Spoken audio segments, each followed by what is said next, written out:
Due liste civiche, Partecipare Vittorio e Un'altra Vittorio, sostengono la candidatura a sindaco di Alessandro Mognol, 37 anni, libero professionista, laureato in ingegneria. Lo slogan della nostra campagna è "Voltiamo pagina", perché vogliamo ripartire dai cittadini di Vittorio Veneto, e in questo sono sostenuto da due liste civiche costituite da giovani volenterosi e molto vivaci nella loro attività e da persone con esperienza che li sostengono in questa nostra avventura. Lavoro, questione sociale, ma anche i temi ambientali, le priorità secondo Mognol per disegnare una nuova città. Per farlo bisogna aprire il municipio ai cittadini e in primis riaprire i consigli di quartiere come luogo di aggregazione e di attività sociale.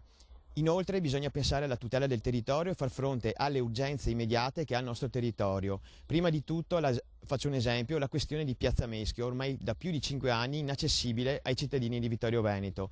La questione Carnielli, con l'inquinamento del cromo esavalente. E queste sono solo alcune delle problematiche che Vittorio dovrà affrontare nel prossimo futuro.